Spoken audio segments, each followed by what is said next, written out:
नमस्कार दोस्तों, मेरा नाम राहुल आर्य है और आप सभी का मेरे चैनल पे स्वागत है।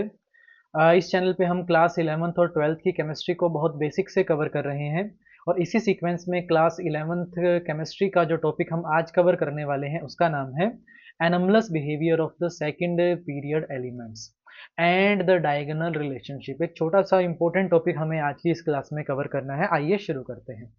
देखिए, एनमलस बिहेवियर का मतलब होता है कि जो बिहेवियर का हम एक्सपेक्टेशन समझते हैं, हम एक्सपेक्ट करते हैं किसी एलिमेंट से कि उसे वो सर्टेन काइंड ऑफ बिहेवियर दिखाना चाहिए और वो एलिमेंट वैसे बिहेवियर ना दिखाए, इस टर्म को हम एनमलस बोलते हैं। So anomalous behaviour of second period elements. तो पीरियोडिक टेबल में जो आपके सामने पीरियोडिक टेबल हमने ली है, इस पीरियोडिक टेबल में जो सेकंड आपके पीरियड के एलिमेंट्स है, दिस वन, ये lithium, beryllium, boron, carbon, nitrogen, oxygen, fluorine, ये सभी के सभी ऐसे एलिमेंट्स हैं जो कुछ ऐसी प्रॉपर्टीज दिखाते हैं जिसमें ये अपने ओन ग्रुप के मेंबर के साथ रिजेम्बलेंस शो ना करके नहीं करते हैं, बल्कि नेक्स्ट डायगोनल एलिमेंट के साथ प्रॉपर्टीज में ज़्यादा रिजेम्बलेंस शो करते हैं। तो अपने ओन ग्रुप के साथ प्रॉपर्टी में रिजेम्बलेंस ना शो करना कहलाता है एनोमलस बिहेवियर, और नेक्स्ट डायगोनल एलिमेंट के साथ प्रॉपर्टी में मैच करना, इसे हम कहते हैं diagonal relationship. So this one is called as the diagonal relationship. कि भी लिथियम मैग्नीशियम की प्रॉपर्टी में सिमिलैरिटी आना, बोरोन सिलिकॉन की में आना, है ना, बेरिलियम एल्यूमिनियम के अंदर सिमिलैरिटीज इन प्रॉपर्टी आना, carbon phosphorus nitrogen sulphur oxygen and chlorine. तो इस तरीके से नेक्स्ट डायगोनल के साथ मैच करना डायगोनल रिलेशनशिप कहलाता है, जबकि ओन ग्रुप के एलिमेंट के साथ प्रॉपर्टीज में रिजेम्बलेंस ना शो करना और डिफरेंसेस शो करना, एनोमलस बिहेवियर शो करना, इसे हम anomalous behaviour of the second period element बोलते हैं, और नेक्स्ट डायगोनल के साथ मैच करने को हम डायगोनल रिलेशनशिप बोलते हैं। अब देखिए, एक बड़ा इंपॉर्टेंट क्वेश्चन आता है कि भाई ये जो एनोमलस बिहेवियर ये शो कर रहे हैं, इसके पीछे का बेसिक रीजन क्या है। तो देखिए, अगर हम इसे के रीजन को एक्सप्लेन करें तो ऐसा रीजन दिखाने के मतलब ऐसे एनोमलस प्रॉपर्टीज दिखाने के कुछ रीजन हमारे सामने हैं। जैसे रीजन वन, इन सभी का जो आपके पीरियड टू के एलिमेंट है, जब आप इनके साइज को कंपेयर करते हैं इनके ओन ग्रुप एलिमेंट के साथ, तो इनके जो साइज होते हैं वो एक्सेप्शनली स्मॉलर होते हैं। यानी बाकियों के कंपैरिजन में वैसे तो इनका साइज छोटा होना चाहिए और डाउन द ग्रुप जाने पर अपने ग्रुप के अंदर इनका साइज बढ़ना भी चाहिए, लेकिन फिर भी जो स्मॉलर साइज है वो एक्सेप्शनली ज़्यादा स्मॉलर साइज है। सेकंड, इस स्मॉलर साइज के होने के कारण बहुत सारी ऐसी प्रॉपर्टीज होती हैं जो एटॉमिक रेडियस के डायरेक्टली या इनडायरेक्टली प्रोपोर्शनल होती है। इसी कारण से इन सभी एलिमेंट की जो आयनाइजेशन एनर्जी की वैल्यू होती है, the energy required to remove the most loosely bound electron from an isolated gaseous atom to make their cation, वो amount of energy, ionisation energy भी इनकी अपने ओन ग्रुप एलिमेंट के कंपैरिजन में exceptionally higher होती है। और इसी स्मॉलर रेडियाई और ग्रेटर आयनाइजेशन एनर्जी के कारण इनकी इलेक्ट्रोनेगेटिविटी की value, which is the tendency to attract the share pair of electron toward themself, that electronegativity value will be also higher. And the fourth one is they do not have vacant d orbital, उनके पास vacant D orbitals नहीं होते हैं। यानी कोई हमसे अगर पूछता है कि भी सेकंड पीरियड के एलिमेंट एक्सेप्शनल बिहेवियर क्यों शो करते हैं, तब हम कहते हैं इनका जो साइज होता है वो एक्सेप्शनली स्मॉलर होता है, और एक्सेप्शनली स्मॉलर साइज होने के साथ साथ इनकी आयनाइजेशन एनर्जी की वैल्यू हाई होती है, इनकी इलेक्ट्रोनेगेटिविटी की वैल्यू भी हाई होती है, और इनके पास वेकेंट डी ऑर्बिटल्स नहीं होते हैं। बाकी सभी के पास वेकेंट डी ऑर्बिटल्स है। क्यों? देखिए, अब अगर आप लगा के चलते हैं कि भी ये सारे के सारे सेकंड पीरियड के एलिमेंट है, तो इनका प्रिंसिपल क्वांटम नंबर की वैल्यू 2 होगी, और एजीम्यूथल क्वांटम नंबर जो कि सबशेल के बारे में बताता है वो 0 और 1 होगा। 0 इंडिकेट करता है एस को और 1 इंडिकेट करता है पी को। यानी n is equal to 2 period के एलिमेंट के अंदर s और p सबशेल होती हैं, इनमें d सबशेल नहीं होती है, तो इनके पास वेकेंट d ऑर्बिटल्स नहीं होते हैं।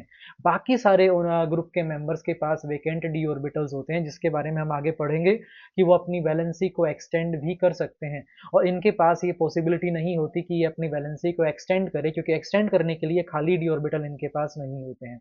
तो स्मॉलर, एक्सेप्शनली स्मॉलर साइज होना, एक्सेप्शनली हायर आयनाइजेशन एनर्जी होना, एक्सेप्शनली हायर इलेक्ट्रोनेगेटिविटी होना, and non availability of vacant D orbital होना, ये वो रीजन है जिनकी वजह से सेकंड पीरियड के बिलोंग करने वाले एलिमेंट जितने भी हैं वो सभी के सभी एक्सेप्शनल बिहेवियर शो करते हैं।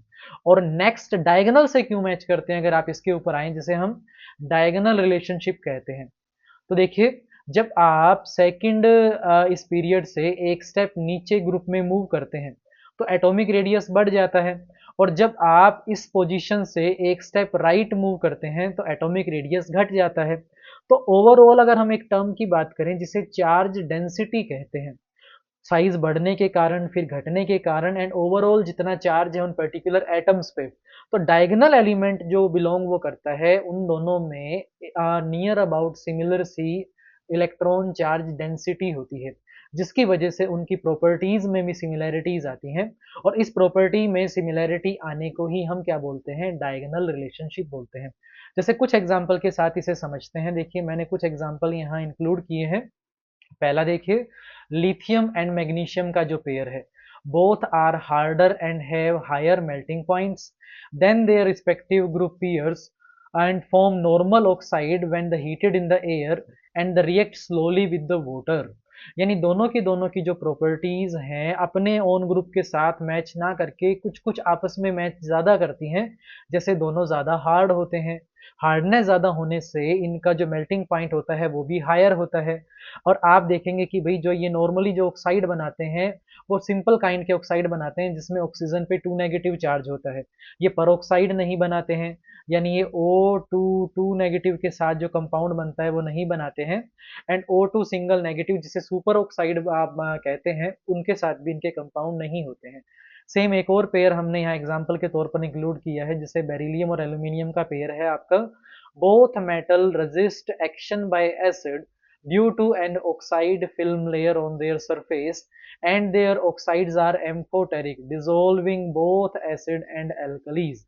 यानी इन ये दोनों के दोनों अगर आप इनके मेटल के सॉरी इनके एसिड के साथ रिएक्शन करना चाहें इन दोनों की, तो ये रजिस्ट करते हैं उस रिएक्शन से, क्योंकि इनके ऊपर एक स्टेबल ऑक्साइड की लेयर बन जाती है, जिसके कारण वो जो लेयर है वो इन्हें प्रोटेक्ट करती है कि एसिड से रिएक्ट ये ना करें।